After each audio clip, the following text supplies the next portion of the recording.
Nosso grande problema para desenvolver a mente de Cristo é a presença da mente carnal. Este é o problema. E temos a renovação da mente, que é um processo de transformação para chegar à promessa, que é a mente espiritual. Vimos o problema, a promessa, e agora, como sair do problema para a promessa? Por um processo. Repita: problema, processo, promessa. É fácil de decorar, porque todos começam com pro. Pro. O problema, o processo e a promessa. Para onde caminhamos? A mente de Cristo. É o que queremos desenvolver. Nós vimos que lá no Gênesis, após o pecado, Deus estabelece a inimizade, a serpente e a mulher. A descendência da serpente, a descendência da mulher.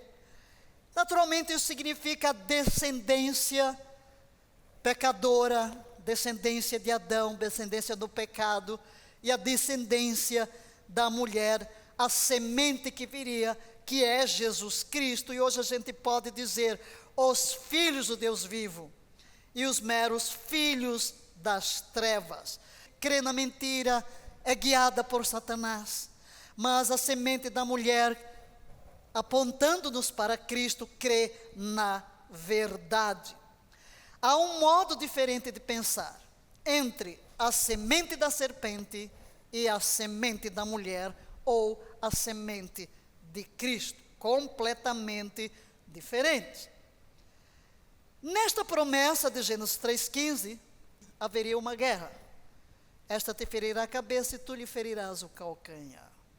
O ferimento em Cristo, que é a semente, é temporário. É o que está em Isaías 53. Ele foi ferido pelas nossas transgressões, moído pelas nossas iniquidades.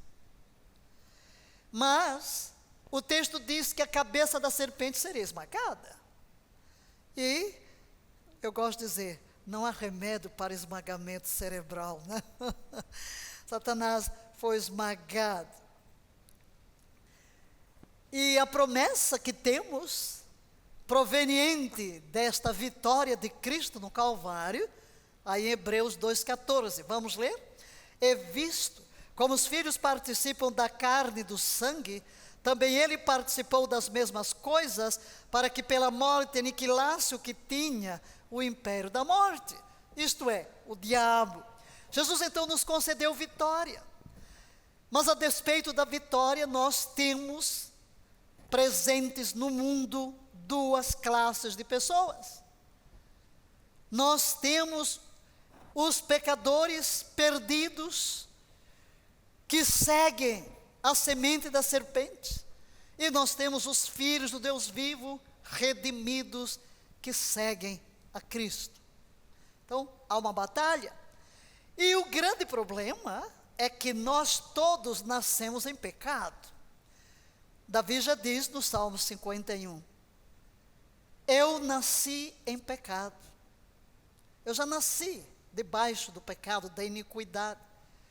Em iniquidade me concebeu minha mãe. Existe um princípio, uma lei inexorável, imutável. É a lei da semeadura e da ceifa. O que se planta, se colhe. Tudo que o homem semear, isso também ceifará. Há o princípio da semente. A vida está na semente. Cada semente produz de acordo com a sua espécie. Logo, se Adão caiu, toda a raça caiu com ele. Todos os homens pecaram. Por isso a Bíblia diz, não há quem faça o bem, nenhum sequer.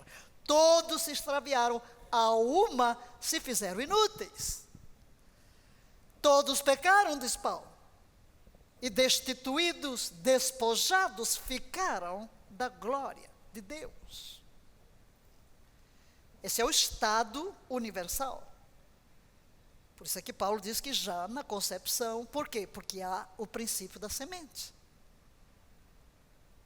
Todavia, queridos, Jesus Cristo veio como a semente prometida para dar origem na terra a uma nova raça. Eu gosto de chamar raça. Para tornar o conceito mais claro, a raça dos filhos do Deus vivo. Jesus se tornou um de nós, filho do homem. Como diz o texto aqui de Hebreus, ele participou da carne e sangue, que significa aqui, ele veio como um ser humano, nasceu, foi bebê, cresceu, viveu como nós, um corpo humano. A diferença é que ele não foi concebido por uma semente pecadora, semente do homem, mas a semente de Deus. Nele não havia pecado. Ele é o Filho do Deus vivo. Mas ele se tornou filho do homem e participou da nossa natureza humana, embora sem pecado. Com que propósito? Trazer-nos de volta ao Pai. Recriar-nos. Levar-nos ao processo do novo nascimento, da regeneração do nosso espírito, para que nos tornássemos filhos do Deus vivo. E isso ocorre no ato do novo nascimento. O novo nascimento é operado pelo Espírito Santo. É uma obra que você não vê como está acontecendo, semelhante a uma metamorfose, que você não vê o que aconteceu com a lagarta dentro do casulo, mas você vê uma manifestação. Um dia o casulo se rebenta e sai uma linda borboleta. Assim também nós somos trabalhados. A palavra de Deus, que é a semente de Deus, é plantada em nosso espírito. O Espírito Santo trabalha aquilo dentro de nós, como que tece um casulo com a palavra de Deus em nosso espírito, e de repente há um novo nascimento. Nós nascemos de novo, espiritualmente, passamos por uma metamorfose. E neste momento, o Espírito Santo nos é dado para que habite em nós, para que nos guie, para que nos instrua, para que nos dirija. E o Espírito Santo tem um grande trabalho para fazer no coração de cada um que nasce de novo. É formar Cristo em nós. É tornar-nos a semelhança de Jesus. Pois Paulo diz em Romanos 8, 29, para isto Deus nos predestinou, para que sejamos conforme a imagem do seu Filho, a fim de que ele, Jesus, seja o primogênito entre muitos irmãos.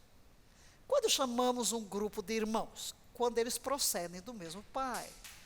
E é neste sentido, nós procedemos do Pai.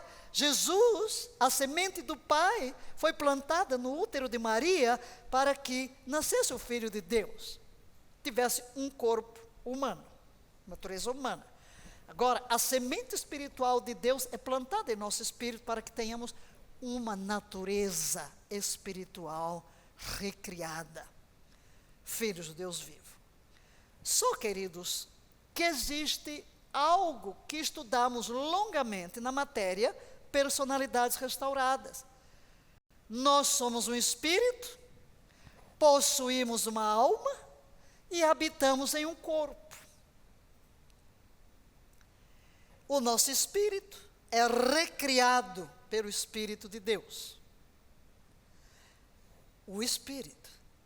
Mas a nossa alma, e o que é a alma? A alma é composta pelos poderes de pensar, sentir e querer. E quando nós nos convertemos, nós não mudamos o pensar, o sentir e o querer. Temos que passar por um processo de restauração.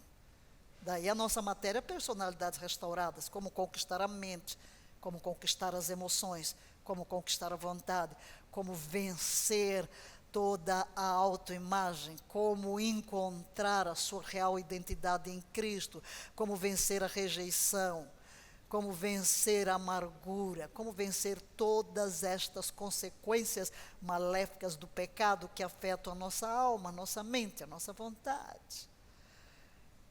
Quem opera essa transformação ou renovação é a palavra. Ela restaura. Então, o Espírito Santo recria o meu espírito humano. Eu nasço de novo, torno-me filho de Deus. A palavra de Deus restaura a minha alma, para colocar em equilíbrio o que eu penso, o que eu sinto e o que eu decido. E quanto ao corpo, ele não se converteu. Ele tem pulsos, tem instintos, é o que a Bíblia chama a carne. E neste caso, sou eu que tenho a responsabilidade de disciplinar a carne.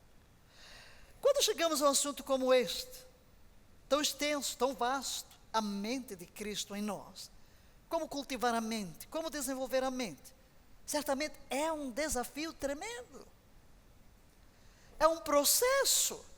E como vimos nas duas últimas aulas, nós estamos num mundo secularizado e nós mesmos, como cristãos, estamos tendo uma mentalidade secular em vez de uma mentalidade cristã, por causa do tipo da nossa formação.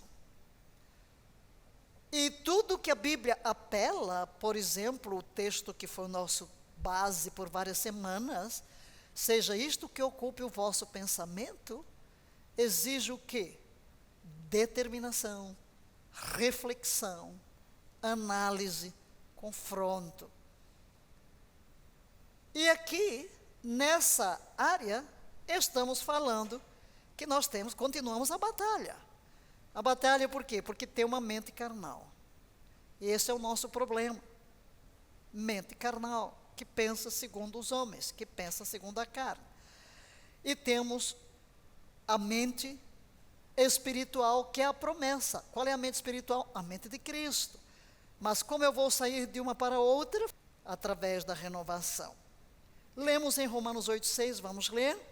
As pessoas que têm a mente controlada pela natureza humana acabarão morrendo espiritualmente. Mas as que têm a mente controlada pelo Espírito de Deus terão a vida eterna e a paz. De que lado você está? De que lado? O texto é muito claro. Se a minha mente é carnal, serei conduzido à morte. Se a minha mente é espiritual, serei conduzido à vida e à paz. Esta versão, na Bíblia da linguagem de hoje, BLH, e da comum que todos têm, a mentalidade da carne é morta. A mentalidade do espírito é vida e paz.